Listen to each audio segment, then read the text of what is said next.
Alors pourquoi Colette? Parce que vous me direz, Colette n'est pas un auteur du 19e siècle, elle n'a pas écrit au 19e siècle. Pourquoi Colette? Parce que je l'aime particulièrement. Et en plus, elle est au programme du bac. Donc j'ai demandé à Gérard s'il voulait bien préparer une conférence sur Colette. Il me dit pas oui à chaque fois, mais là il a dit oui. Voilà pourquoi nous avons une conférence sur Colette. Voilà, je vous souhaite une bonne conférence. Je laisse la parole à Gérard. Merci Cathy. Alors évidemment, comme Cathy vient de le dire, pour un 19e-iste, parler de quelqu'un dont le premier livre vraiment marquant date exactement de 1900, c'est rentrer en territoire inconnu. Mais bon, j'ai essayé de relever le défi. Cela dit, je ne sais pas s'il y a beaucoup de candidats au bac. Je crois ne faire injure à personne en disant que vous l'avez eu il y a déjà pas mal de temps. Donc, je vais d'ailleurs partir de là par une remarque un petit peu incidente. Oui, ont été mis au programme deux œuvres de Colette qui sont Sido et Les Vrilles de la Vigne. Donc ils sont séparés quand même par 21 ans, puisque Les Vrilles de la Vigne, c'est 1908, et Sido, c'est 1929. Ce sont des ouvrages de facture complètement différentes, dont le couplage peut un peu surprendre, probablement parce que ceux qui sont les prescripteurs de programme doivent complètement adhérer à l'idée que je trouve, sinon fausse, en tout cas trop simpliste, que Colette écrit une œuvre autobiographique ou autofictionnelle. Je ne sais pas s'ils ont pris conscience du jeu de mots qu'il y avait dans Les Vrilles de la Vigne, puisque le mot vrille, à l'époque de la publication, avait un sens très particulier dans la langue argotique de l'époque, puisque ça désigne les lesbiennes. Je vous renvoie pour ça à la Maison Philibert de Jean Lorrain qui date de 1904 et qui indique qu'une vrille, c'est une lesbienne. Donc les vrilles de la vigne font évidemment référence en manière de clin d'œil à la fameuse bisexualité de Colette. Alors, je ne sais pas si les professeurs pourront l'expliquer en long, en large et en travers lorsqu'ils feront cours sur les vrilles de la vigne. En tout cas, je verse ça au dossier. Alors, en 1954, lorsque Colette décède, à l'âge de 81 ans, il se passe deux choses. La première, c'est que l'Église lui refuse les obsèques religieuses dans l'église Saint-Philippe du Roule, puisque elle traîne encore aux yeux de l'Église une réputation sulfureuse, et elle a droit à des obsèques nationales. Le couplage, là aussi, est assez intéressant. En 1954, Colette est un véritable monument. Monument littéraire, qui a quand même été doublement académicienne, puisqu'elle est membre de l'Académie Goncourt depuis 1945. Elle a été élue, alors vous savez qu'à l'Académie Goncourt, on ne dit pas le siège, on dit le couvert. Donc elle a été élue au couvert de Jean de la Varande, qui avait démissionné en 1945, et elle a été élue au siège, laissé vacant dans les années 35, je crois, par Anna de Noailles, à l'Académie royale de Belgique, puisque l'Académie de Belgique acceptait les femmes. Et il y a évidemment une forte charge symbolique à voir Colette succéder à Anna de Noailles à l'Académie de Belgique. Donc doublement académicienne, riche d'une œuvre littéraire absolument considérable, qui s'est construite à partir véritablement de 1900, une œuvre littéraire considérable qui compte beaucoup de fiction, mais également des textes qui jouent un peu avec la notion, avec le genre du journal, même si elle n'a jamais écrit un journal en tant que tel. Des articles de journaux, ça a été une très très grande journaliste. Elle a couvert en particulier le procès de Landru, elle a couvert le procès de Weidmann, Elle était présente lors de la fin de Bono, de la bande à Bono, voilà, dans le garage où il s'était retranché, où la police avait donné assaut, etc.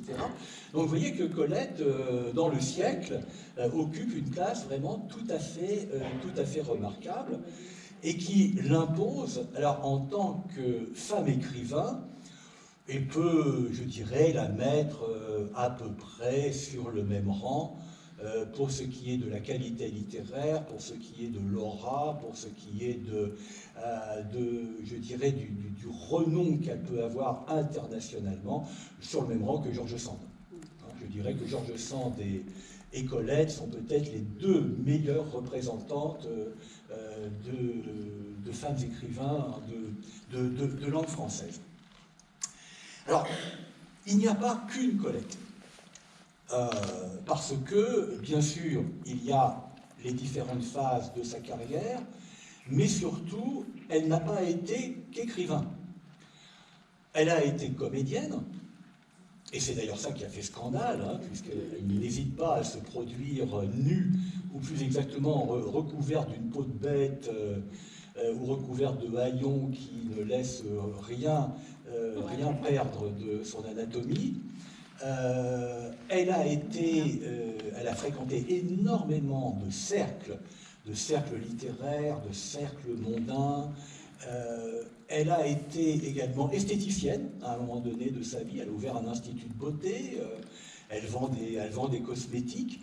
Donc une sorte de pluralité de présence, de mode d'être, je dirais, de publicité qu'elle a tenue d'une manière tout à fait remarquable depuis ses tout débuts. Alors, vous avez la chronologie, vous pourrez vous y reporter le moment venu, je ne vais pas vous faire un parcours chronologique. Je voudrais insister sur les débuts littéraires de Colette. Pourquoi? Parce que ça reste encore très souvent associé à sa liaison avec Willy, dont on a dit que c'était lui qui non seulement lui avait fait découvrir le plaisir physique, mais en avait fait une libertine, que c'était lui qui l'avait mené sur les planches pour faire scandale, etc. Alors, Willy se trouve d'une certaine façon calomnié. Alors c'est vrai que Colette, après sa séparation, a fait du portrait de Willy quelque chose de tout à fait cinglant, hein. Mais il faut bien penser que ce personnage, dont le nom est Henri Gauthier-Villard, dont le nom de plume est Willy, est un personnage tout à fait représentatif de ce qu'on pourrait appeler les milieux bohèmes de la Belle Époque. Il est extraordinairement cultivé, parle plusieurs langues, l'anglais, l'allemand, connaît le latin et le grec. Il fréquente tous les milieux qui comptent dans le Paris 1900. Il est très très bien introduit et il a une équipe de nègres qui travaillent pour lui, notamment pour la rédaction de critiques musicales. Willy est très très au fait de la musique contemporaine de son temps, celle de Wagner, celle de Debussy. Il fréquente beaucoup les musiciens que Colette va fréquenter elle aussi, Reynaldo Hahn en particulier. Donc, vous voyez, une implantation médiatique et mondaine tout à fait centrale qui explique la manière dont Colette va très très vite s'imposer.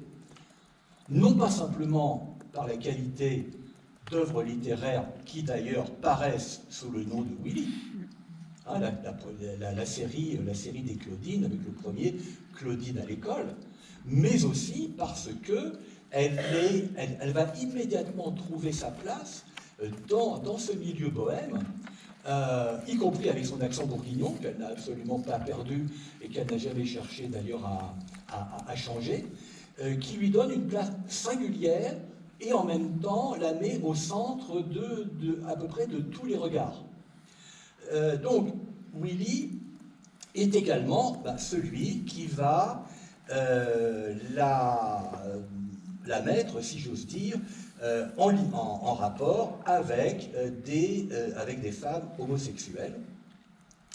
Puisque bon, il va y avoir un ménage à trois avec une maîtresse de Willy qui va devenir également l'amante de Colette, etc. Donc tout cela alimente, comme vous pouvez l'imaginer, les chroniques scandaleuses. Mais il faut replacer cela également dans le climat de l'époque. Dans le milieu bohème, dans le milieu littéraire, dans le milieu artiste, l'homosexualité ne pose absolument aucun problème, qu'elle soit masculine ou féminine. Colette ne peut faire scandale que pour le milieu de la bourgeoisie, que pour les bien-pensants, mais pas du tout au sein du milieu dans lequel elle évolue. Il y a même eu une véritable mode lesbienne entre les années 1880 et jusqu'à la Première Guerre mondiale. Il y a eu un excellent ouvrage qui est The Lesbian Decadence, qui recense à peu près toutes les manifestations sociales, littéraires, artistiques de l'homosexualité féminine à la charnière des 19e et 20e siècles. Donc bien situé que le scandale Colette n'est pas du tout un scandale au sein d'un milieu qui non seulement tolère, mais je dirais même favorise et encourage. Et Willy, donc critique musicale, qui tient la rubrique théâtrale du Chat Noir, le célèbre cabaret du Chat Noir, où il y avait beaucoup de spectacles avec scènes homosexuelles, et il écrit lui-même un certain nombre de pièces de théâtre qu'on qualifiera aimablement de grivoises. Nombreux succès féminins, et qui fréquente ce qu'on a appelé les différentes écoles littéraires, comme les hydropathes, les utistes, etc.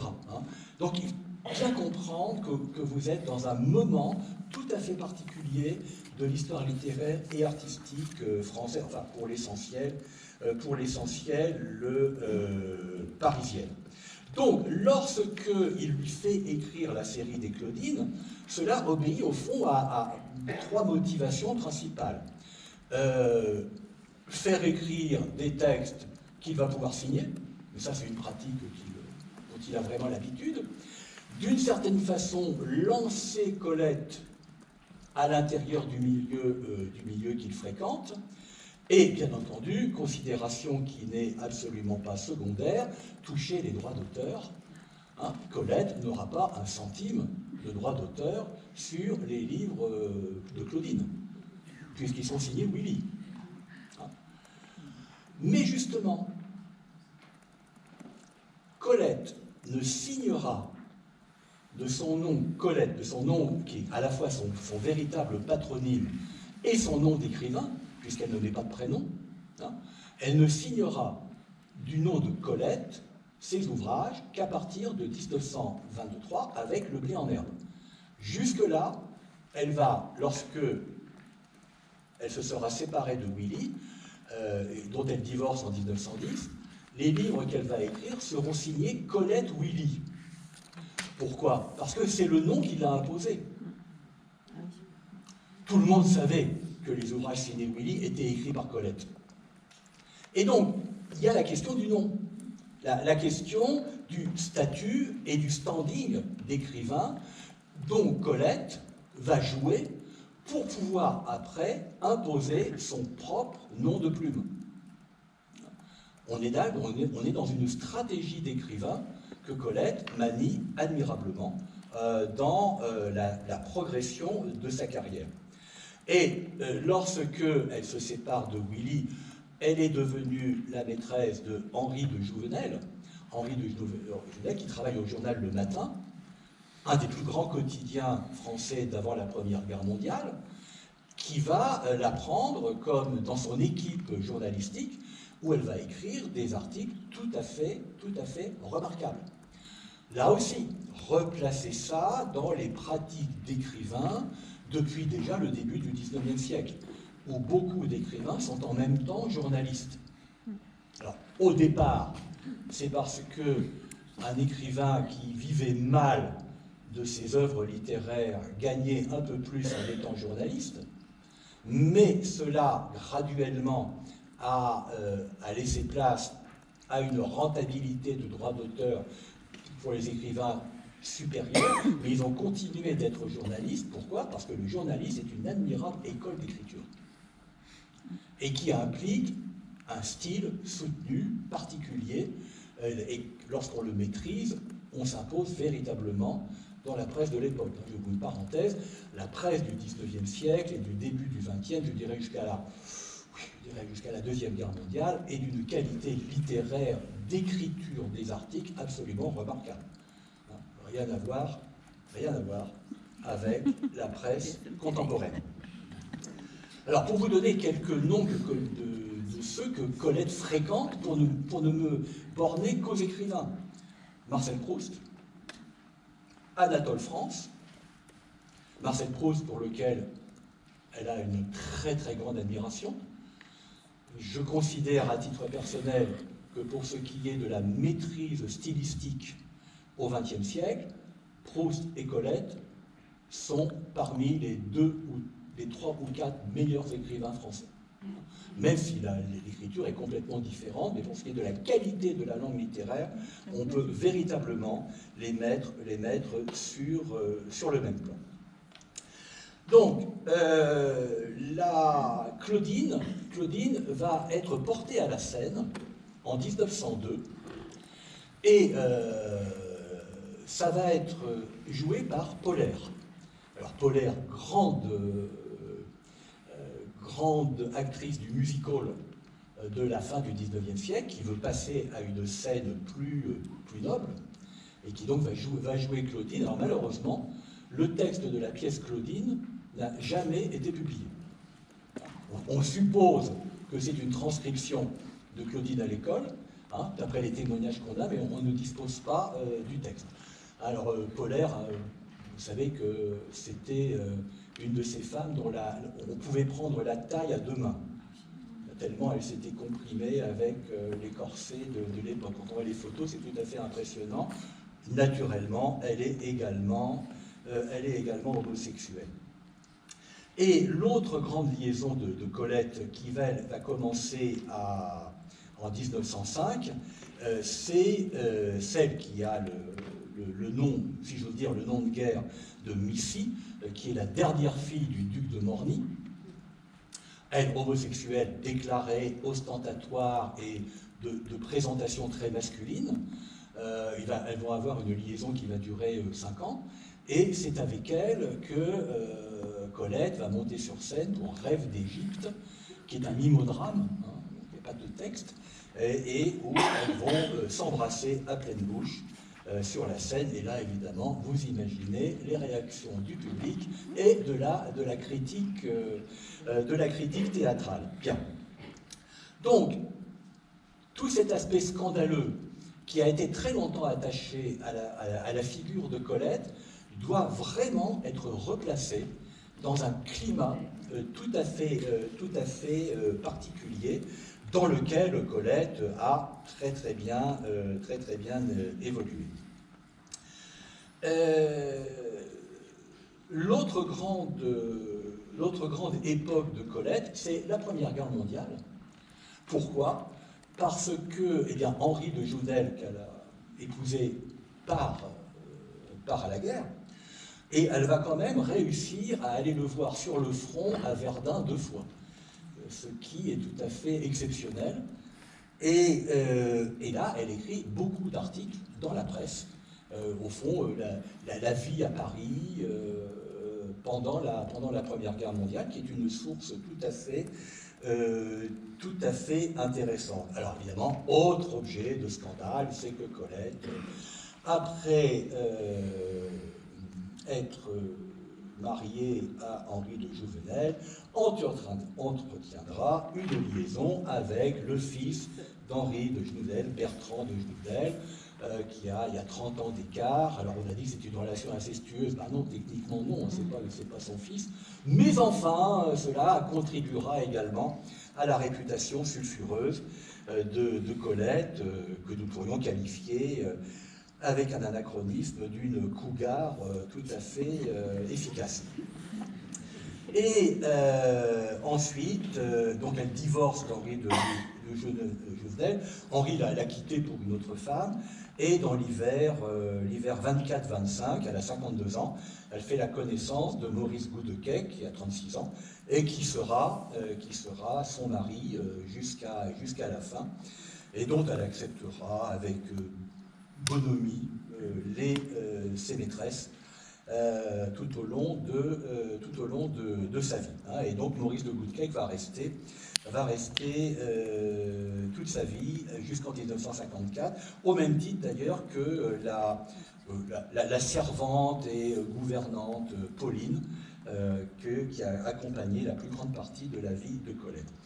Donc vous voyez, on peut bien entendu s'attarder sur une biographie de Colette, il y a beaucoup à dire. C'est pour ça d'ailleurs que vous avez beaucoup de biographies de Colette, hein, parce qu'il y a vraiment matière à faire la biographie d'une femme vraiment exceptionnelle. Moi je vais quand même surtout vous parler de Colette écrivain, parce que c'est ça qui est le plus important. Pourquoi ? Parce que Colette a donné toute une série de, je dirais, non pas de manuels, de techniques d'écriture, mais elle a beaucoup réfléchi sur l'art d'écrire, et sont insérés dans un certain nombre de ses textes, en particulier dans les derniers comme l'Étoile Vespère et le Fanal Bleu. Elle a écrit un certain nombre de réflexions tout à fait remarquables sur qu'est-ce que c'est qu'écrire, qu'est-ce que ça implique. Alors je vous en ai mis quelques-unes que vous lirez à vos yeux, je ne vais pas les répéter. Il y en a une, pardonnez-moi, il y a eu une erreur de copier-coller à l'appareil de foi. Mais je vais vous en lire deux autres, qui sont citées dans la préface de l'édition la plus commode des œuvres quasi complètes de Colette, qui est la collection en 3 volumes. Ils sont assez épais, là. Il y en a 3 comme ça, hein, parus chez Bouquin. Là, vous avez quand même un panorama très complet de l'œuvre de Colette.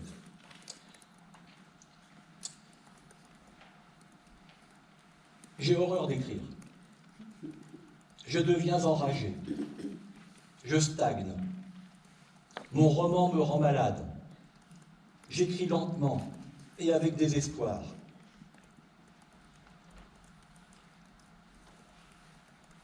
Mais par ailleurs, ça elle le dit dans La Vagabonde en 1910, écrire, c'est le regard accroché, hypnotisé par le reflet de la fenêtre dans l'encrier d'argent, la fièvre divine qui monte aux joues, au front, tandis qu'une bienheureuse mort glace sur le papier la main qui écrit.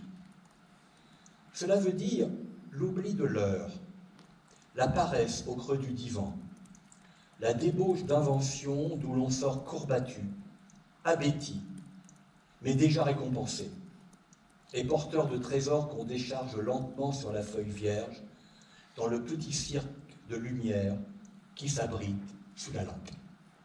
Autre texte, tout aussi remarquable. Écrire. Verser avec rage toute la sincérité de soi sur le papier tentateur, si vite, que parfois la main lutte et renacle, surmenée par le Dieu impatient qui la guide. Et retrouver le lendemain, à la place du rameau d'or miraculeusement éclos en une heure flamboyante, une ronce sèche, une fleur avortée. Donc il faut recommencer. Mais je dirais que on voit, lorsqu'on regarde les manuscrits de Colette, qu'il ne reste jamais de ronces sèches et que c'est toujours le rameau d'or qui l'emporte. Vous voyez, cette réflexion sur ce qu'implique écrire, l'investissement de soi dans l'acte d'écrire, y compris physiquement, dans la manière dont le stylo doit aller sur la feuille, cette mobilisation de soi qui explique en grande partie pourquoi on l'a assez souvent cantonnée dans l'autobiographie. Mais elle veut dire beaucoup plus que cela. La mobilisation de soi, ça n'est pas simplement la mobilisation des souvenirs, ça n'est pas simplement la mobilisation des expériences, ce n'est pas simplement se raconter, se montrer, s'exhiber par l'écriture. C'est beaucoup plus que cela. C'est tout simplement se métamorphoser en quelqu'un d'autre par l'écriture. Passer sur un autre plan qui transcende et qui sublime tout ce qui pourrait être simplement autobiographique, voire autofictionnel. Et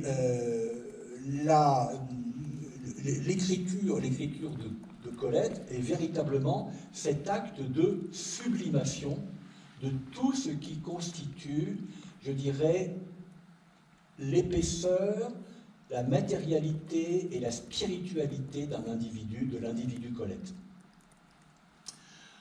Alors, bien sûr, on peut y trouver la référence à ses années d'enfance, à Saint-Sauveur en Puisée, la nature, les bêtes, la mer, Sido, etc. Tout cela est vrai. Mais c'est transmué. Et je dirais transmuté, pour employer le langage de l'alchimie. Donc, la véritable identité de Colette, c'est le jeu qui écrit, qu'on ne peut absolument pas identifier de manière réductrice et simpliste au jeu personnel de Colette. Nous sommes véritablement dans une fiction à partir de l'expérience, de la mémoire, des aventures de la vie. Et évidemment, vous trouverez énormément d'analyses critiques qui vous diront « oui, tel personnage dans le roman, c'est un tel, c'est une telle. Telle maison, ça fait penser à tel ou tel des nombreux appartements que Colette a occupés à Paris avant finalement d'avoir le célèbre appartement du Palais Royal. » Bon, tout cela est vrai, et je crois que c'est balayé par une simple phrase que vous trouvez dans les Vrilles de la Vigne, justement, 1908, dont une des nouvelles, puisque les Vrilles de la Vigne, c'est un assemblage de nouvelles, celle qui s'appelle Le Miroir. Donc, je vous lis, Claudine sourit et s'écrie « Bonjour, mon sosie », mais je secoue la tête et je réponds « Je ne suis pas votre sosie. N'avez-vous point assez de ce malentendu qui nous accole l'une à l'autre? Vous êtes Claudine et je suis Colette. Ô mon double orgueilleux !» C'est très très clair. Colette n'est pas Claudine. De la même façon que Colette n'est pas simplement celle qui dit je dans les romans. Elle n'est pas non plus la Renée Néré. Alors évidemment, Renée Néré, c'est l'anagramme du prénom René, dans La Vagabonde. Alors c'est vrai, La Vagabonde, c'est le portrait d'une femme blessée, obligée de gagner sa vie en tant qu'artiste de music-hall après le divorce. Mais si c'est vrai qu'elle décrit son ex-époux, qu'elle se met en scène, le texte vous dit, je cite, « Il n'y a de réel que dans la danse, la lumière, la liberté, la musique.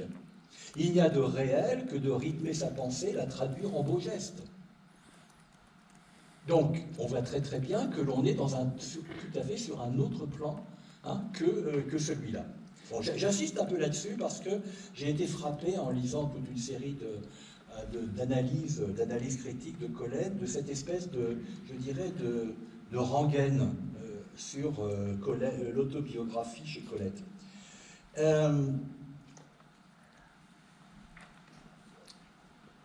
Idem dans Sido. Dans Sido, bien sûr, de qui est-il question? De Sidonie, sa mère, qui est un personnage tout à fait extraordinaire, mais c'est essentiellement, Sido, c'est le rapport à la mère.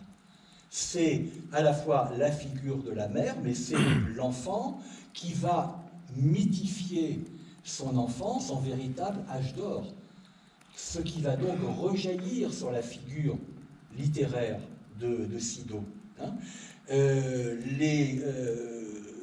C'est le moment de la constitution du moi de Colette, mais qui est reconstitué, qui est réinventé, et qui est en partie mythifié, mais comme tout écrivain le fait. Donc, Colette s'est inventée, depuis Claudine à l'école jusqu'à la fin, elle s'est inventée un personnage, de la même façon qu'elle a réinventé la figure de la mère, qu'il faut d'abord voir comme des figures littéraires. Il y a donc une manipulation tout à fait concertée de la réalité. Et c'est cette manipulation qui est, je crois, le plus intéressant encore chez Colette, parce que c'est cette manipulation qui va donner lieu à l'écriture de Colette, qui est véritablement cette écriture extraordinaire dont que j'évoquais tout à l'heure. Alors, les vrilles de la vigne pourraient être aussi une sorte de métaphore de l'écriture colettienne, c'est-à-dire d'une sorte de style en spirale, par le jeu des métaphores, par l'importance qui est accordée à la notation, à la sensation. Colette est un des plus grands écrivains du sensible, d'où la prééminence du regard, de l'observation, d'où la prééminence de la volonté de nommer les choses le plus précisément possible, mais de les faire entrer dans un ensemble métaphorique. C'est ça qui la rapproche beaucoup de Marcel Proust. L'écriture de Marcel Proust est une écriture essentiellement métaphorique. Et donc il y a chez elle le goût du mot. Alors le goût dans tous les sens du mot goût. Le goût parce qu'il y a la recherche du mot, mais il y a également une sorte de volonté gustative. Le mot, c'est quelque chose qui doit se ressentir chez le lecteur. Et Colette a dit que la langue française était une des plus difficiles qui soit de ce point de vue. Il dit, même quand on a écrit depuis 45 ans, comme moi, on se rend compte que c'est une langue difficile. Qu'est-ce qu'elle dirait malheureusement de ce qui est en train de devenir la langue française aujourd'hui? Je me suis mis à penser Colette en écriture inclusive. Je crois qu'elle se retournerait dans sa tombe du Père Lachaise. Écrivain de la sensation, écrivain de l'observation, cela explique aussi la part de la nature chez elle et la part de l'animal. Colette n'est pas du tout dans l'antispécisme actuel. Elle sait très bien qu'il y a une différence entre l'humain et l'animal. Mais elle voit dans l'animal un être à part entière qui a sa liberté, qui a sa gestuelle, qui a son comportement, qu'il faut observer. Et il faut rentrer en harmonie avec cette animalité. Parce que il faut avoir un amour fondamental pour la nature et pour les animaux, qui est un amour passionnel. Passion est un des grands mots de l'univers collettien. Pas simplement la passion amoureuse, femme-homme, femme-femme, mais la passion pour tout ce qui compte, pour ce qui relève du monde environnant. Donc, lorsque Colette entreprend d'écrire, elle se livre à un travail spécifique sur le rythme des phrases, sur le jeu des sonorités, sur la justesse des images, des métaphores, ce qui fait que Colette est un de ces auteurs qu'il faut lire à haute voix, pour bien entendre le texte de Colette. Le lire, c'est très bien, mais le dire, c'est encore mieux. Car il y a une attention très vive de Colette à la matérialité de la langue orale. Une langue écrite, mais dont le passage à l'oral doit restituer encore toute une série de dimensions. Le mieux, c'est de lire un passage. J'espère, je ne vais pas massacrer. Alors, naturellement, j'ai pris un passage un peu érotique, vous me connaissez, dans Les Vrilles de la vie. Le passage, donc, c'est dédié à M, c'est Lucie. Il n'y a dans notre maison qu'un lit, trop large pour toi, un peu étroit pour nous deux. Il est chaste, tout blanc, tout nu. Aucune draperie ne voile, en plein jour, son honnête candeur. Ceux qui viennent nous voir le regardent tranquillement et ne détournent pas les yeux d'un air complice, car il est marqué au milieu d'un seul vallon moelleux, comme le lit d'une jeune fille qui dort seule. Ils ne savent pas, ceux qui entrent ici, que chaque nuit le poids de nos deux corps joints creuse un peu plus, sous son linceul voluptueux, ce vallon pas plus large qu'une tombe. Oh, notre lit tout nu. Une lampe éclatante, penchée sur lui, le dévait encore. Nous n'y cherchons pas au crépuscule l'ombre savante d'un gris d'araignée que filtre un dé de dentelle, ni la rose lumière d'une veilleuse couleur de coquillage. Astre sans aube et sans déclin, notre lit ne cesse de flamboyer que pour s'enfoncer dans une nuit profonde et veloutée. Un halo de parfum le nimbe. Il embaume, rigide et blanc, comme le corps d'une bienheureuse défunte.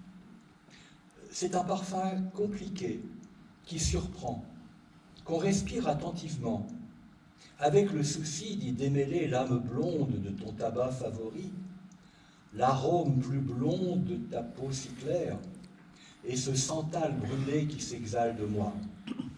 Mais cette agreste odeur d'herbes écrasées, qui peut dire si elle est mienne ou tienne?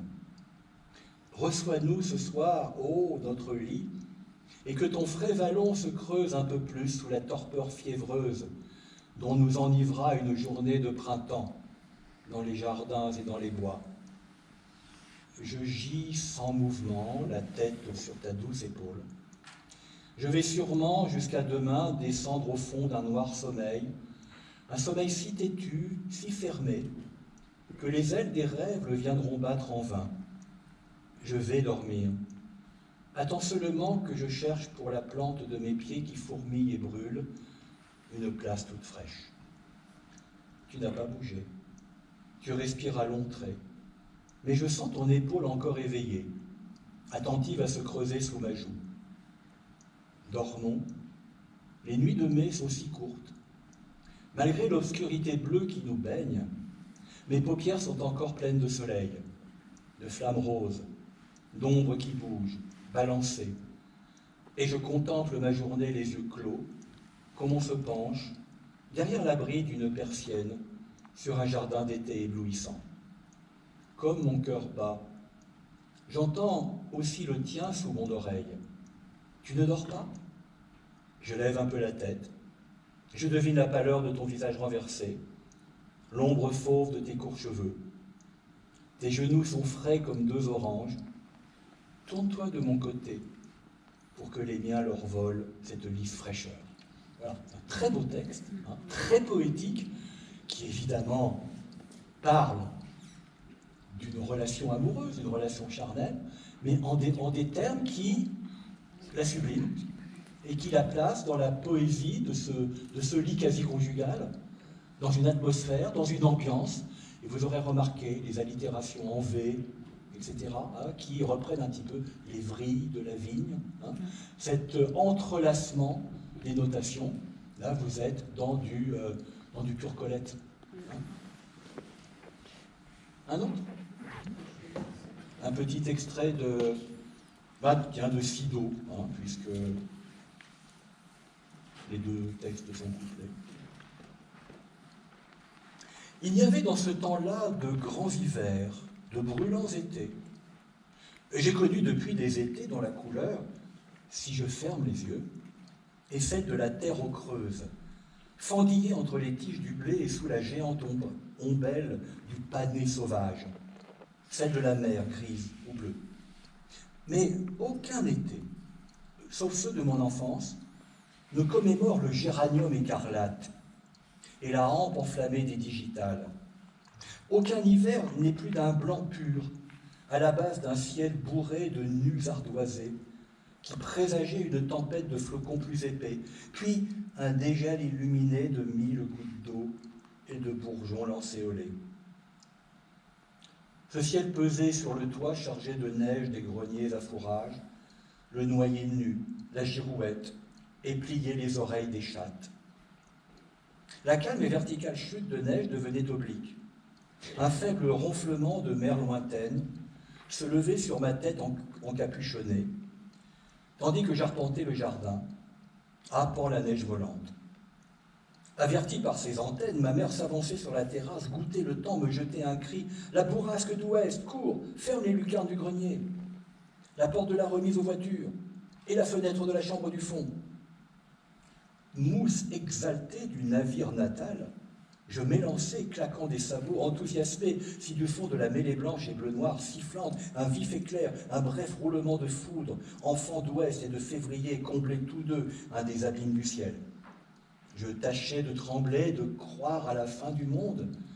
Mais dans le pire du fracas, ma mère, l'œil sur une grosse loupe cerclée de cuivre, s'émerveillait, comptant les cristaux ramifiés d'une poignée de neige qu'elle venait de cueillir aux mains mêmes de l'ouest, ruée sur notre jardin. Ô géranium, ô digital, celle-ci fusant des bois taillis, cela en rampe allumée au long de la terrasse, c'est de votre reflet que ma joue d'enfant reçut un don vermeil. Car Sido aimait au jardin le rouge, le rose, les sanguines filles du rosier, de la croix de Malte, des hortensias et des bâtons de Saint-Jacques, et même le coqueret alquécange. Encore qu'elle accusât sa fleur, veinée de rouge sur pulte rose, de lui rappeler un mot de veau frais. À contre-cœur, elle faisait pacte avec l'Est. « Je m'arrange avec lui », disait-elle. Mais elle demeurait pleine de suspicion et surveillait entre tous les cardinaux et collatéraux ce point glacé, traître au jeu meurtrier. Elle lui confiait des bulbes de muguet, quelques bégonias et des crocus mauves, veilleuses des froids crépuscules. Donc, vous voyez que ce jardin n'est pas un jardin, c'est un Éden, c'est un locus amenus, bien entendu. C'est un lieu mythifié, sublimé. Et là encore, vous avez entendu le rythme des phrases, j'ai essayé de le maintenir, les allitérations. Là, c'est ça le style de Colette. Avec toute une série de clins d'œil, d'intertextualité à toute la littérature du XIXe siècle. Je ne vous le détaille pas, il y en a plein. Car Colette est une très très grande liseuse. Elle a énormément lu étant enfant, chez ses parents. La maison était tapissée de livres. Et elle décrit, elle se souvient de la sensation que lui donnaient les livres, l'odeur des livres, la manière dont elle se faisait des petites cachettes entre les livres. Colette, c'est d'abord le livre. C'est d'abord l'éducation par le livre. Autrement dit, l'éducation par les textes, par la langue. Et elle connaît admirablement Balzac, entre autres. Et tout cela reparaît dans les textes de Colette, dans lesquels les passionnés de ce qu'on appelle l'intertextualité, c'est-à-dire comment des textes autres viennent interférer avec ce que l'auteur écrit, y trouveraient une manne tout à fait considérable. Donc, Colette, c'est vraiment d'abord une styliste. Et pourquoi est-ce que c'est une styliste? Parce que pour elle, il y a cette noblesse fondamentale de la littérature qui est que la langue magnifie le réel. La langue ne le transcrit pas, la langue ne le copie pas, elle le magnifie, elle en fait tout à fait autre chose. Le réalisme en littérature, ça n'existe pas. Si on comprend par réalisme une simple copie. Là, vous en avez un exemple tout à fait éloquent. Et il y a des milliers de pages de Colette qui sont de cette force. Et aussi pourquoi? Parce que qu'est-ce qu'il s'agit de traduire par l'écriture? Il s'agit de traduire un rapport de désir permanent, de désir pour ce qui est, de désir pour ce que l'on voit, ce dans quoi l'on se trouve, ce dans quoi l'on baigne. Donc, on a qualifié le style de Colette de sensuel, parfois de charnel. C'est tout à fait vrai, parce que le style doit être pénétré de cette sensualité essentielle. En comprenant bien que le sensualisme de Colette, qui pourrait être d'ailleurs une position philosophique, le savoir vous vient par les sens, c'est une doctrine philosophique, le sensualisme depuis Condillac. Le sensible peut immédiatement se traduire en intelligible. Si on est capable d'écrire le sensible, eh bien, on comprend. On comprend parce que l'on ressent. Et c'est l'effet que Colette veut produire sur le lecteur. Donc, Colette, c'est l'alchimique transformation du sensible en intelligible. Pour faire une définition un peu pesante, mais tout à fait vrai. Et dans son journal à rebours, je disais, elle n'a jamais écrit de journal. Journal à rebours, ça montre bien qu'elle n'écrit pas un journal. Elle fait autre chose qu'un journal. Elle écrit « Je suis un écrivain caché, casanier », enfin, devenu casanier. Ses débuts ont été tout sauf casanier. Et sage, derrière son roman voluptueux. La véritable volupté, c'est écrire, c'est transcrire le sensible en l'intelligible. Et donc, elle dit également, tout est nouveauté et douce infraction, jusqu'au geste de ma main qui écrit. Ça, c'est dans La naissance du jour. Qu'est-ce que c'est que cette douce infraction? L'infraction, c'est vous commettez une sorte de transgression par l'écriture. Vous prenez un souvenir, un événement, un spectacle, une chose vue, et vous la transformez. C'est-à-dire qu'en faisant autre chose, vous transgressez ce réel, que de toute façon la langue ne pourrait pas traduire exactement, tout juste la nommer, mais ce n'est pas parce que vous donnez un nom à une chose que vous l'avez saisie par la langue du tout, vous l'avez simplement désigné. Donc là, il s'agit pour elle de faire ce travail. Dans Le Dernier Feu, elle écrit aussi « Ô toi, qui te satisfais peut-être de ce lambeau d'azur, ce chiffon de ciel borné par les murs de notre étroit jardin, songe qu'il y a quelque part dans le monde un lieu envié d'où l'on découvre tout le ciel. » Mais qu'est-ce que c'est qu'écrire? C'est découvrir tout le ciel. C'est-à-dire, c'est dépasser le simple horizon immédiatement perceptible pour passer à une autre dimension. C'est toute l'entreprise de Colette. Songe, comme tu songerais à un royaume inaccessible, songe aux confins de l'horizon, au pâlissement délicieux du ciel qui rejoint la terre. En ce jour de printemps hésitant, je devine là-bas, à travers les murs, la ligne poignante, à peine ondulée, de ce qu'enfant je nommais le bout de la terre. C'est peut-être là qu'est la clé de ce fameux attachement à l'enfance chez Colette, c'est que cette impression d'enfance, toute sa vie, va consister à la retrouver et à la dépasser.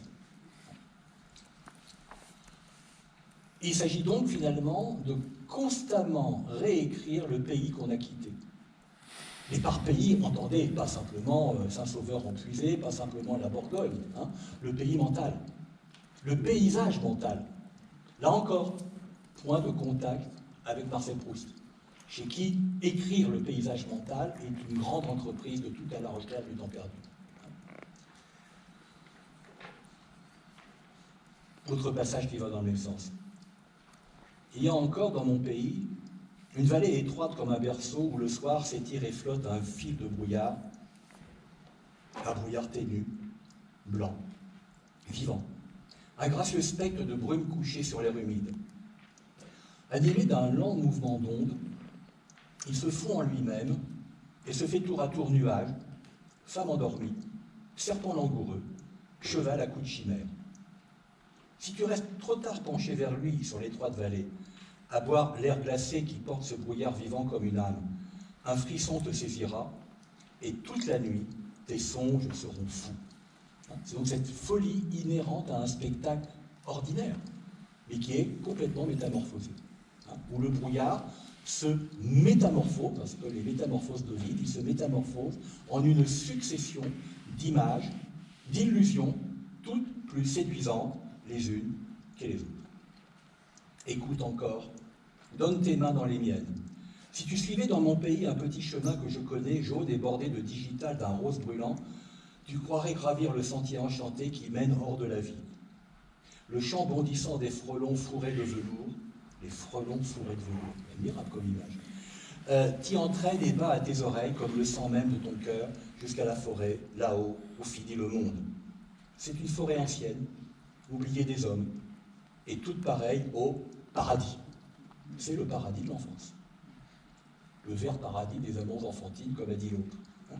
Donc l'art de l'auteur, et c'est beaucoup plus que la peinture d'un paysage, c'est l'affirmation qu'il y a une sorte d'insuffisance inhérente au paysage visible à laquelle on supplée par l'écriture. Donc, la description chez Colette est très exactement comme la description chez Proust, c'est-à-dire, comme je l'ai dit à plusieurs reprises, une transmutation. Et le sentier enchanté, c'est exactement comme le Raidillon de Tansourville du côté de chez Swann. C'est un texte que, évidemment, Colette connaît admirablement. Et donc, il y a chez elle une nostalgie de l'essence des choses, de l'essence du monde. Et cette essence, eh bien, il faut être capable de la réinventer par l'écriture.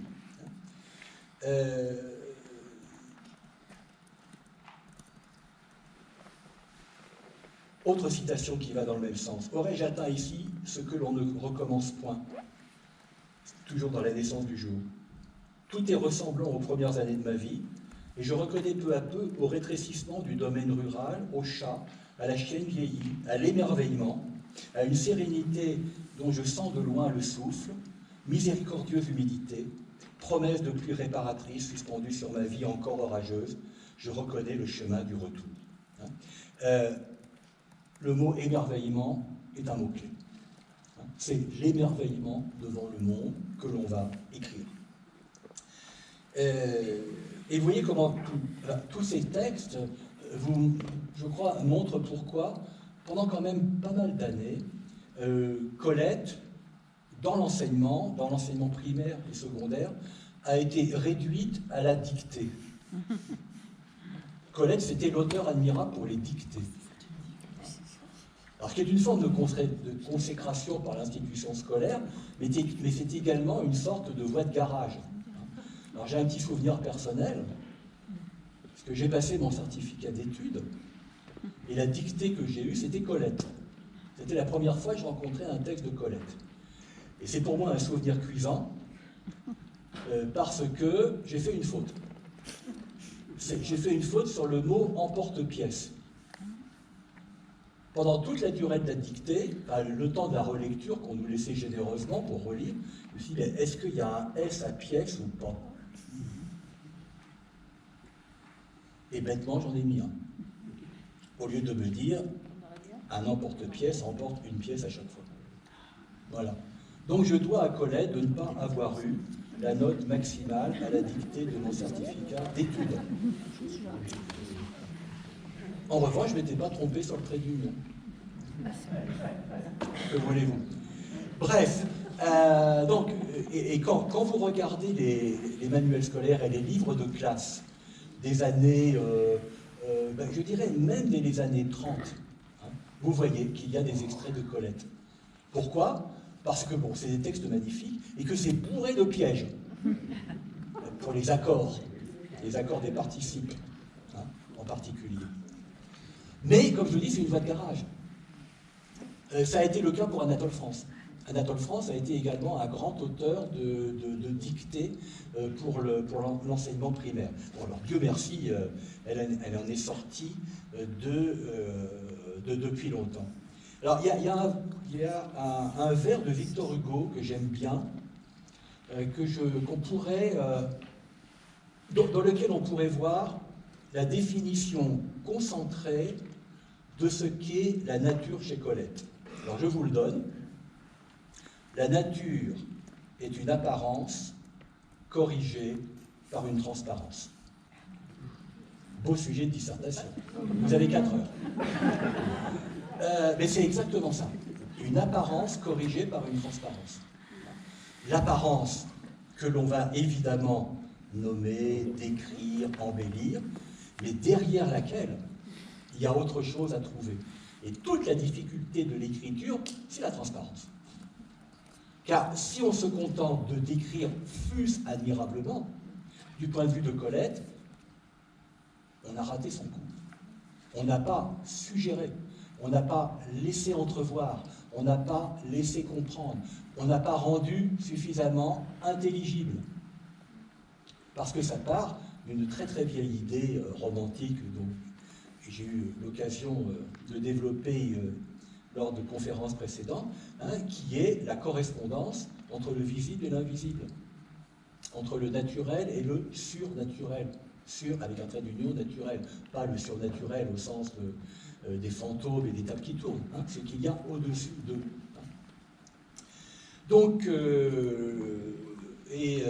tiens, je vous avais une citation de Ernst Junger, hein, qu'on n'attendrait pas sur ce terrain, qui, dans Le cœur aventureux, très beau texte hein, de Ernst Junger, la structure transparente est celle où la profondeur et la surface se montent ensemble à notre regard. La profondeur et la surface se montent ensemble à notre regard. Elle s'observe dans le cristal, où l'on pourrait décrire comme un être capable aussi bien d'intérioriser sa surface que de tourner sa profondeur vers l'extérieur. Oserais-je formuler le soupçon que le monde en son ensemble et dans ses détails est formé à l'exemple du cristal, et de sorte que notre œil ne peut le pénétrer que rarement sous cet aspect. Comme quoi Ernst Junger connaît admirablement le romantisme allemand, mais ça c'est pas surprenant.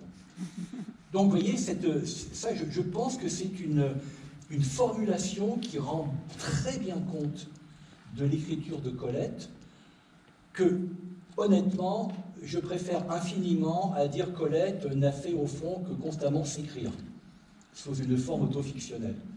Ce n'est pas faux, mais c'est insuffisant. Et donc,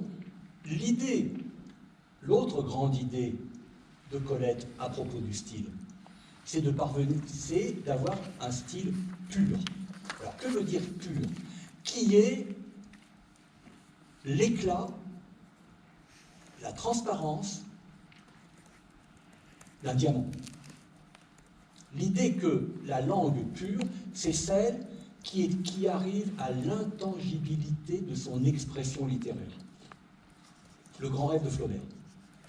C'est-à-dire que le style chez Colette est une difficile conquête, parce qu'il faut arriver à cette pureté de l'expression, celle dans laquelle, comme je l'ai dit tout à l'heure, le rythme et les sonorités s'harmonisent, mais celle aussi où chaque mot est très exactement là où il doit être, dans les rapports qu'il entretient avec les autres, dans dans la texture de la phrase, dans la texture du paragraphe. Donc l'idée de la pureté du style, chez Colette me paraît tout à fait capital et qui explique peut-être le titre d'un de ses ouvrages les plus célèbres, Le pur et l'impur. Alors l'impur, c'est lorsqu'elle décrit depuis les fumeries d'opium jusqu'à la scène homosexuelle, hein, mais je crois que le pur aussi, c'est comment est-ce qu'on écrit cela, hein. Donc il s'agit de montrer ce qu'il y a derrière les choses. Et donc la sensation n'est pas une simple sensation, elle est une porte vers, elle est une porte qui ouvre sur. Et en quelque sorte, cela vous explique ce qu'elle dit dans l'Étoile Vespère, hein. Une nuit entière me voit à la poursuite d'une bribe, d'un nom, d'un mot, qui ne servent même pas à mon travail, un sport, un défi. D'autres, malheureux, les écrivains, chassent-ils de même sorte? L'objet poursuivi me mène rudement. Il est aussi habile qu'un gibier traqué 10 fois.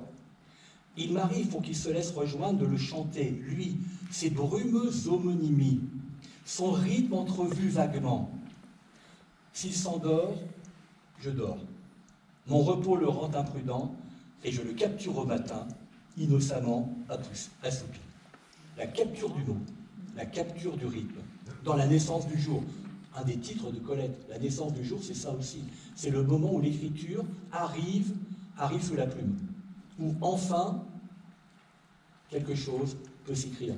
Hein, Francis Ponge dit ça, hein, dans du parti pris des choses autrement. Donc Colette est une transfiguratrice du monde. L'univers invisible du sens transparaît à travers la densité sensible, concrète et charnelle de ce dont elle parle. Et voilà pourquoi il y a autant de sens dans un grain de sable ou dans une goutte d'eau que dans un paysage, que dans un visage, que dans un lieu. Il y a une correspondance fondamentale. Tout est dans tout. Mais il faut que ce tout puisse être rendu perceptible et intelligible au lecteur. Dans ces mélanges, Colette écrit « Signes errants dans l'air, parfois les mots appelés daignent descendre, s'assemblent, se fixent. Aussi semble se former le petit miracle que je nomme l'œuf d'or, la bulle, la fleur, une phrase digne de ce qu'elle a voulu décrire. Une phrase digne de ce qu'elle a voulu décrire. Hein, c'est très exactement la difficulté d'écrire chez Colette. Alors, quelqu'un qui dit, quel est l'autre grand écrivain qui dit que la quête du mot, hein, est l'enjeu fondamental de la littérature, ben c'est Mallarmé, hein, qu'elle a connu. L'entreprise poétique de Mallarmé, hein, c'est de parvenir aussi à la perfection absolue d'une écriture poétique qui est l'expression la plus dense, la plus pure de ce qui doit être dit. Hein. Donc oui, je mets à dessein Colette, hein, au diapason de tous les plus grands écrivains de la littérature française des 19e et 20e siècles. Hein, parce que la réflexion qu'elle a sur l'entreprise et sur l'art d'écrire est véritablement celle qu'ils ont eue aussi. Et on voit bien que chez Colette, hein, il y a à la fois la revendication permanente de la liberté d'écrire sur tout et l'exigence de l'art d'écrire. Ce qu'elle fait dans tous les types d'écriture, dans tous les genres qui sont les siens, y compris le journalisme. C'est ça qui fait d'elle une grande journaliste. C'est que dans l'écriture journalistique, elle vise également la qualité du rendu qui soit la plus haute. et qu'elle ne fait pas finalement elle n'établit pas de barrière entre le genre article, le genre essai, et le genre fiction. Hein. Et tout doit être valorisé par l'écriture. Ce qui conduit à la virtuosité verbale qui est celle de Colette.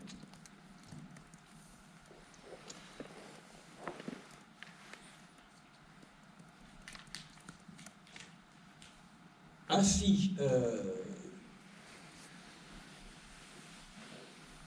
j'espère en tout cas que lorsque les professeurs entreprendront de parler de Sido et d'Evry, de la vigne, ils mettront vraiment l'accent là-dessus, ce qui, je crois, accroîtra singulièrement la difficulté d'étudier ces textes au niveau du bac. Alors, le dernier point sur lequel je voudrais insister, c'est est-ce que Colette est une icône féministe? On ne peut pas y échapper. Tout simplement parce qu'aujourd'hui, une grande partie des études sur Colette mettent cette dimension-là au premier plan.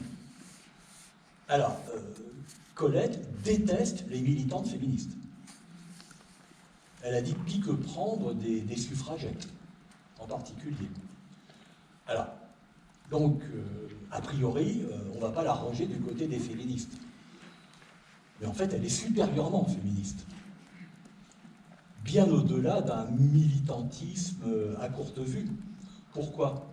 Ben, tout simplement parce que les personnages féminins qu'elle met en scène sont des personnages de femmes fortes, de femmes qui entreprennent, de femmes qui s'expriment, de femmes qui, en se heurtant à la réalité du monde, peuvent arriver à le vaincre. Donc, de ce point de vue-là, oui, c'est un écrivain tout à fait féminin. Et on mettra en regard la fréquente faiblesse des hommes dans le personnel fictionnel de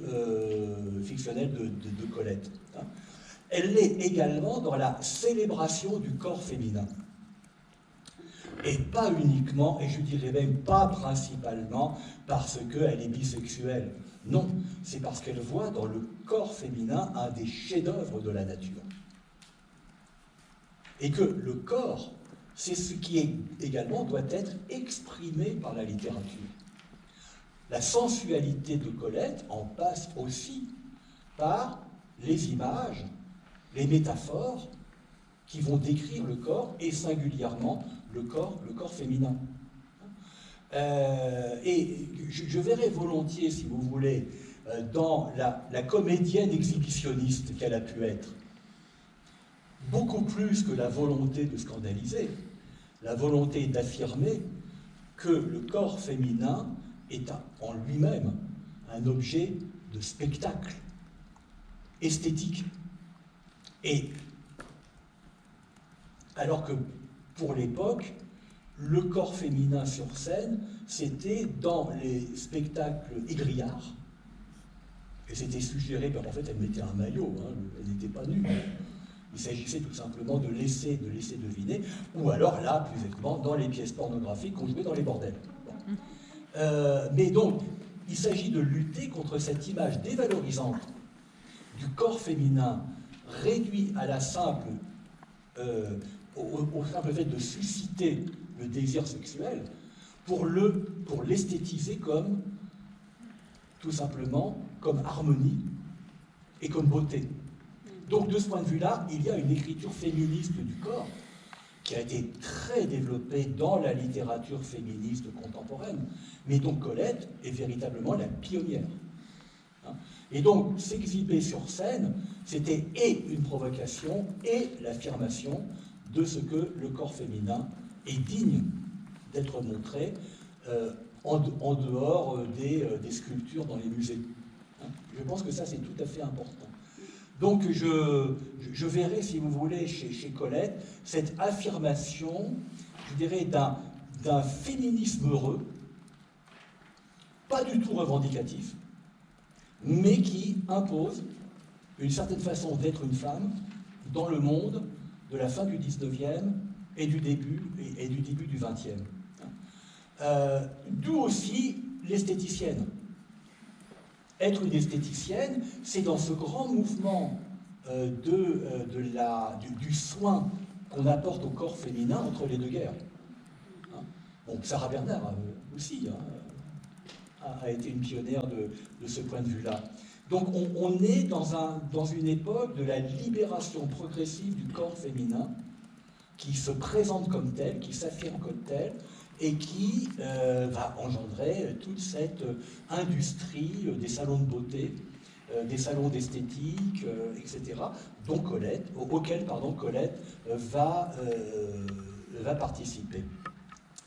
Et il y a un trait. Je vous ai mis un passage de Julia Kristeva dans les documents que je vous ai distribués. Vous le lirez à loisir. Je vais vous en lire un autre qui s'intitule La reine de la bisexualité. Mais où il y a un passage qui est vraiment tout à fait intéressant. Il faut simplement que je le retrouve, pardonnez-moi.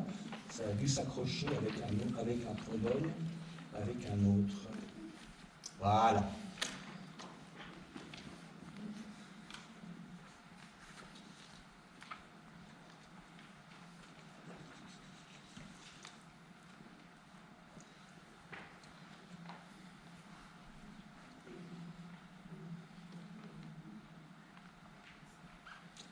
Avec sa rêverie maniaque, dans laquelle quotidiennement elle s'abuse sur sa sagesse, la femme est fragile. Donc, des citations de Colette. C'est le revers solitaire de sa dureté. Elle se plaît en femelle, qui ne désire que servir à quelque chose, amoureusement parlant. Ce goût du service et de la soumission frise l'esclavage et le masochisme. L'esprit de contradiction chez la femme est aussi fort que l'instinct de propriété. Si elle n'a pour tout bien qu'un malheur, elle se colle à son malheur. J'attends une fin en sachant que ce n'est pas moi qui mettrai un terme à ma pleuterie, mais l'homme qui le premier disposa de moi. Est-ce un appel à la révolte qui se dissimule dans ces constats d'une condition pénible, comme ont pu le penser les féministes découvrant Colette? Ou au contraire, le diagnostic désabusé d'une impasse, d'une nature indépassable, si ce n'est qu'en sacrifiant la féminité à l'hermaphrodisme mental. Éprise du visage, surtout féminin, Colette ne cesse de le scruter et de l'aimer, et ce paysage de prédilection, parfois effrayé ou déclinant, lui donne l'envie de s'écrier à l'adresse des femmes « Allez plaire, allez aimer, allez nuire, allez jouer ». Même si elle nourrit une profonde compassion pour ce pluriel mystérieux, franc-maçonnerie imposante de celle que le monde hypnotise, surmène et discipline, elle méprise l'univers des apparences dans lequel s'aliènent les femmes, constamment préoccupées, telle Valentine, ses personnages, par ce tyrannique « de quoi est-ce qu'on a l'air ?» Si une complicité entre malheureuses peut s'établir sur ce fond de détresse profonde, Colette ne se fait aucune illusion quant à la solidité d'une telle solidarité, désagrégée constamment par l'homme, constamment réformée aux dépens de l'homme. Car la violente agressivité, la malveillance singulièrement féminine et forte, partant créatrice, constitue l'autre face de cette servitude volontaire. L'homme se laisse toujours dominer par l'autre femme, qui n'est pas la plus charmante, qu'on aurait pu naïvement le croire, mais la plus intraitable, la plus autoritaire. Il se soumet à cette mécontente, cette difficile, cette supérieure. La femme moderne, telle la jeune Edmée qui épouse Chéri, donc un des chefs-d'œuvre de Colette, est une castratrice patentée qui éveille un mélange de crainte et de fascination chez Colette. Pourvue de patience et souvent subtile, Edmée ne prenait pas garde que l'appétit féminin de posséder tente à émasculer toute vivante conquête et peut réduire un mâle, magnifique et inférieur, à un emploi de courtisane. Et encore, et le travail et l'activité et le devoir et les femmes qui servent le pays, tu parles, qui sont folles pour le pèse. Elles sont commerçantes que c'en est à vous dégoûter du commerce. Elles sont travailleuses à vous faire prendre le travail en abomination. Mais c'est surtout avec le grand âge, reflet de la puissance maternelle, que la femme se fige en sorcière. Elle aime ces vieilles dames délurées, pleines de griffes, sataniques et maternelles comme les suppôts d'un enfer pour damnés convalescents. Ce qui n'empêche pourtant pas Colette de s'attendrir sur son propre vieillissement. Tu regardes émerger d'un confus amas de défroques féminines, alourdie encore comme d'algues une naufragée. Si la tête est sauve, le reste se débat. Son salut n'est pas sûr. Tu regardes émerger ta sœur, ton compère, une femme qui échappe à l'âge d'être une femme. Sans oublier de souligner les petites vacheries qu'échangent les vieilles femmes. Le nez de Marie-Antoinette, affirmait la mère de Chéri, qui n'oubliait jamais d'ajouter « Et dans 2 ans, cette bonne Léa aura le menton de Louis XVI ». Perfidie que Chéri ne manquera pas de reprendre à son compte quand il regarde Léa. Chéri voyait danser brièvement le bas de son visage, pareil à celui de Louis XVI. Inutile d'ailleurs d'attendre la vieillesse pour décrire une féminité infernale. La bouche d'une chanteuse apparaît comme une monstruosité béante qui ne sauve même pas, puisqu'il le rehausse, le génie de la cantatrice. Je supputais la vaste ouverture qu'elle démasquerait tout à l'heure, la qualité des sons que mugirait cette antre, le beau dégueuloir. Pourtant, le démonisme féroce de ces femmes n'est qu'apparence. Dans le fond, ce n'est que mensonge, dissimulation et fausseté. Pendant ces saisons furtives de sécheresse, elle cherchait à se faire honte d'elle-même, mais une Alice plus savante n'ignorait pas qu'une femme n'a honte que de ce qu'elle laisse paraître, non de ce qu'elle éprouve. Comme Julie, notre personnage, une femme est prête au merveilleux saccage de la vérité, de la confiance. Le génie femelle est occupé de tendre imposture, de ménagement, d'abnégation. Et Colette, d'arriver à cette condensation du visage tumultueux de l'hystérique, tourmentée par sa duplicité et sa peur des autres. Chagrine, lâche, puis sage et dissimulée, se fiant à son visage, qui, plein de douillets comme celui des enfants, ne trahissait guère que les grands tumultes. Elle errait entre une douleur ennuyeuse et la crainte de tout ce qui est désordre extérieur, cris, aveux, convulsions des visages et des corps.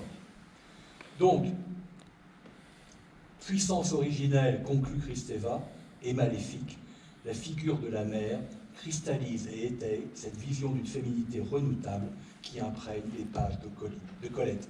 Donc le féminisme de Colette, c'est une féminité redoutable. Je vous laisse méditer sur ce que peut être une féminité redoutable et je vous remercie.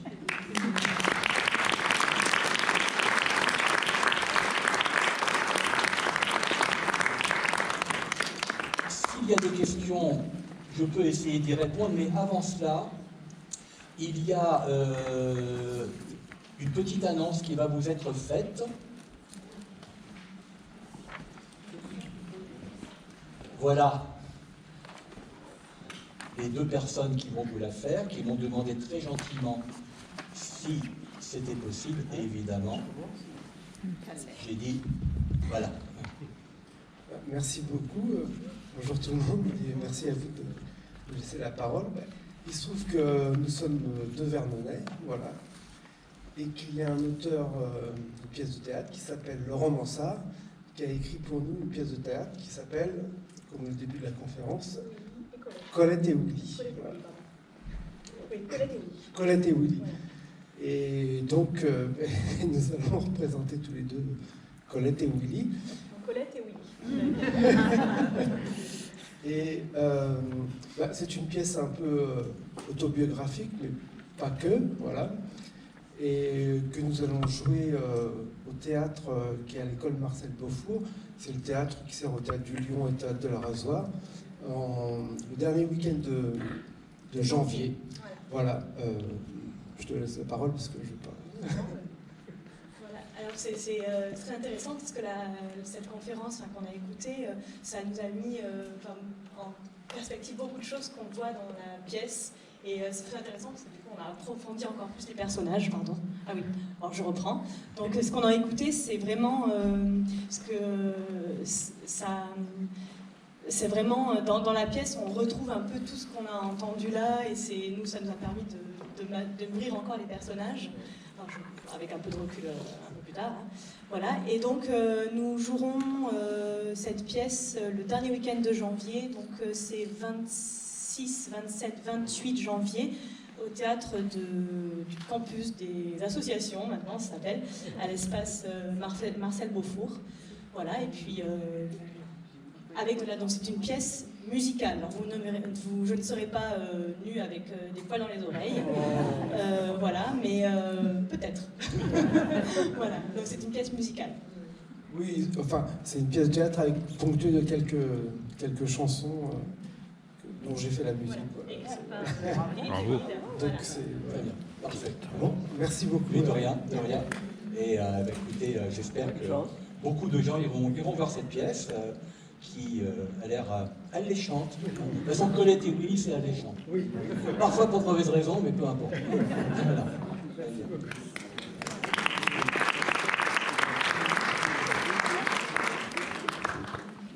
Alors, vous avez remarqué que, exceptionnellement, je suis resté assis.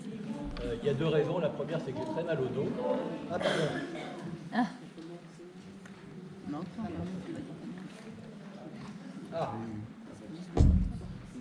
Voilà. Ah non, les piles sont mortes. Donc je prends celui-ci.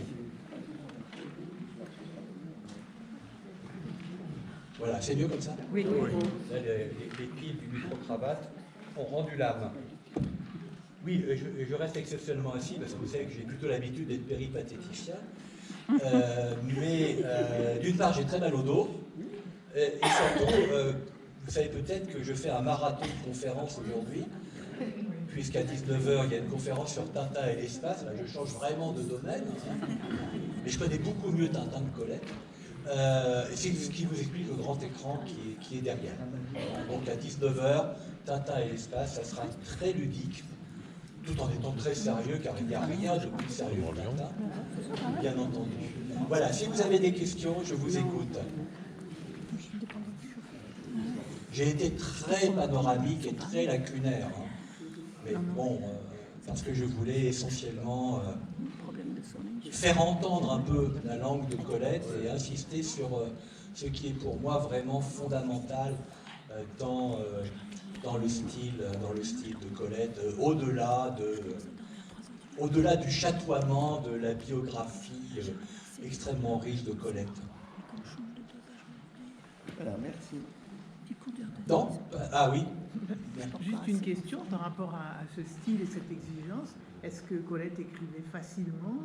Non. Elle dit à plusieurs reprises qu'elle écrit difficilement.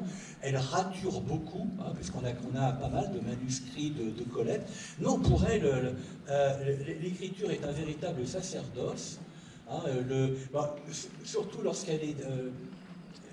Elle a vécu au Palais Royal de 38 à 54, et le rythme de vie qu'elle a le plus souvent au Palais Royal va être déterminé en fait par deux choses.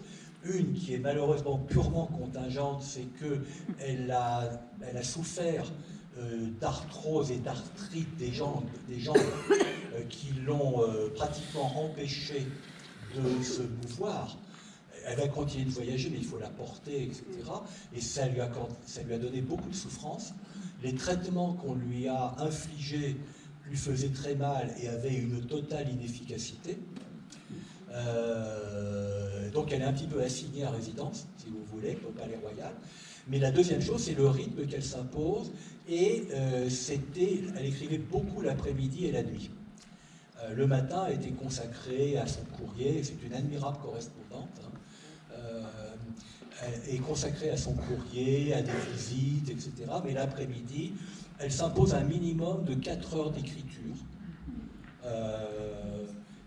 toujours sur du papier bleu, hein, c'est le célèbre papier bleu de Colette, parce que le papier blanc lui faisait un peu mal aux yeux, le papier bleu était plus reposant. C'est aussi pour ça qu'elle avait une lampe bleutée, ce qui donne le titre de ses derniers ouvrages, qui est le Fanal bleu, hein, qui est la lampe à la lumière de laquelle elle écrit la nuit. Donc non, elle n'écrit pas facilement, mais lorsqu'elle est parvenue à l'expression qui la satisfait, là c'est véritablement de la joaillerie. Ça n'est pas une écrivain du premier jet. Il y a un premier jet, si vous voulez, mais sur lequel elle revient considérablement. Ouais. D'où ce qui permet d'ailleurs d'admirer encore plus l'énormité de sa production. Hein. Il y a plus de 60 romans. Oui. Vous avez suggéré tout à l'heure qu'elle avait gardé son accent bourguignon par choix. Oui, elle a gardé son accent bourguignon très longtemps. D'ailleurs, quand vous entendez des enregistrements de Colette, c'est vraiment très net. Est-ce qu'elle s'en est expliquée de ce choix? Est-ce qu'elle s'est expliquée? Est-ce qu'elle a expliqué son choix? Est-ce qu'elle en a parlé? Honnêtement, je ne sais pas, mais pour elle, c'est lié à l'enracinement. À l'enracinement bourguignon, incontestablement. Ouais, oui. Non, ça lui donnait en plus, je dirais, une sorte d'originalité dans le milieu parisien autour de 1900. Ça, c'est sûr. Quelle est son influence sur Cocteau? Alors, c'est une influence un peu... Elle est très liée à Cocteau. Cocteau qui était son voisin au Palais Royal, d'ailleurs, à la fin. Je ne parlerai pas tellement d'influence, mais je crois qu'il y a des rapprochements stylistiques entre Colette et Cocteau. Cocteau est également un écrivain du raffinement stylistique. Non, je crois que vraiment les influences sur l'écriture de Colette, bon, c'est les écrivains du 19e siècle et Marcel Proust. Merci. Je crois. Étant donné la pauvreté actuelle de notre langage, Oui. est-ce que les bacheliers vont pouvoir... C'est également une question. C'est une vraie question. Imaginez qu'on donne du Colette en dictée aujourd'hui, ça va provoquer des émeutes sur les réseaux sociaux. D'autres questions? Oui. Oui. Oui.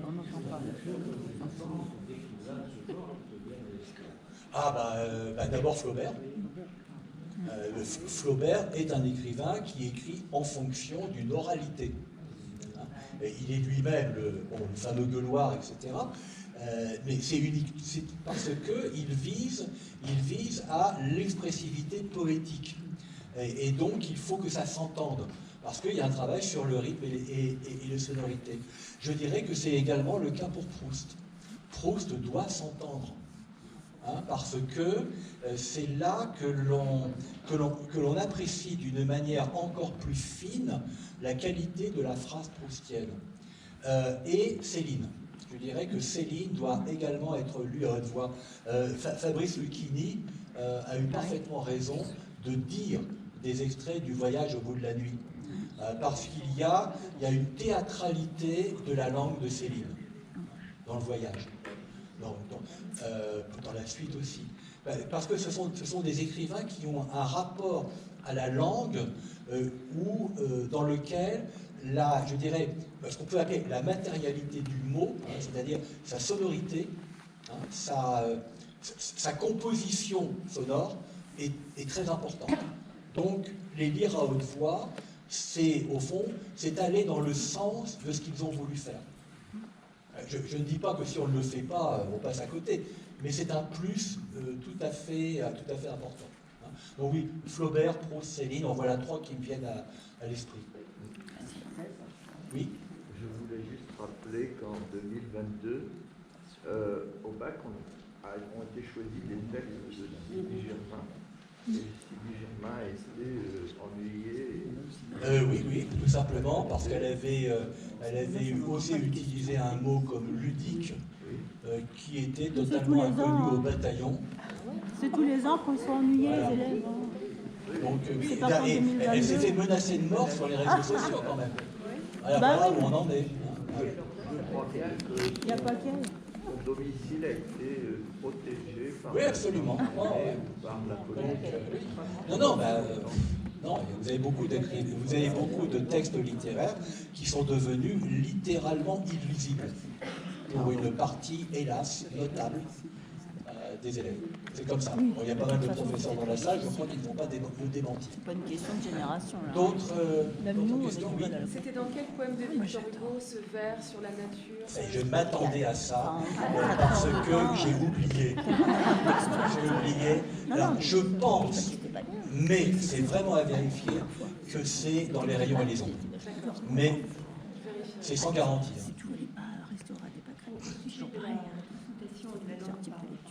Oui.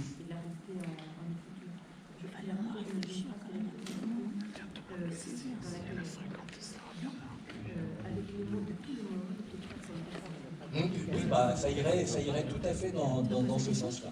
Alors, cela dit, les mots de tout le monde, non. Hein. Le lexique de Colette est un lexique extrêmement étendu. Mais l'idée est là, c'est de trouver véritablement, au fond, je vais reprendre la fameuse phrase de Céline, hein. Qu'est-ce que c'est que le style? C'est trouver sa petite musique à soi. Colette trouve sa musique du style. Et vous sujet du féminisme aussi? Pardon? Au sujet du féminisme, je pense que c'est un problème complexe, oui. Parce que le féminisme, en fait, c'est une idéologie qui veut revendiquer pour toutes les femmes. Or, chez Colette, ce n'était pas le cas. Non. Elle était même contre les femmes, par exemple. Oui, oui. Mais par contre, elle revendiquait pour elle-même une totale liberté. Ah oui, totalement. Et une liberté qu'elle a assumée pleinement. Elle a fait front contre toutes les critiques, etc. On a écrit des choses extrêmement dures hein, sur Colette. Hein. Pas après la Deuxième Guerre mondiale, parce qu'elle était devenue une véritable institution littéraire. Hein. Mais avant la Première Guerre mondiale, et même encore entre les deux guerres, oui, on dit des choses extrêmement dures. Mais c'est aussi une époque où la critique littéraire est très incisive, hein, beaucoup plus qu'aujourd'hui. Hein.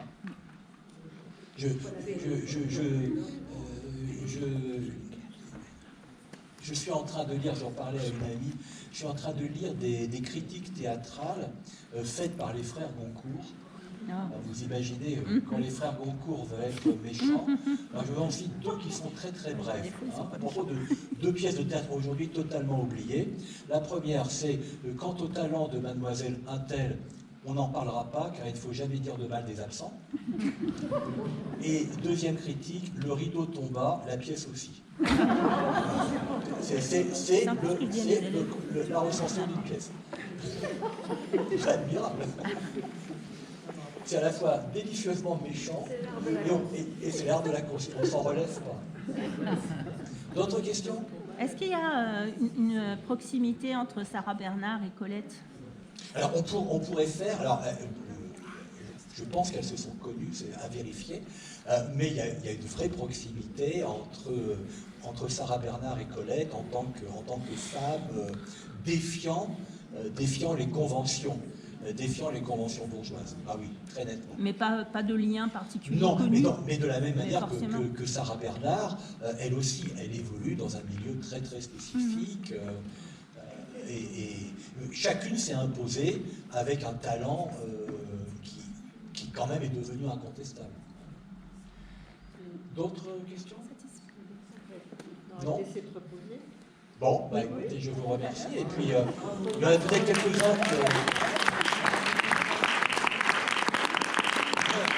Peut-être que je retrouverai quelques-uns d'entre vous à propos de table.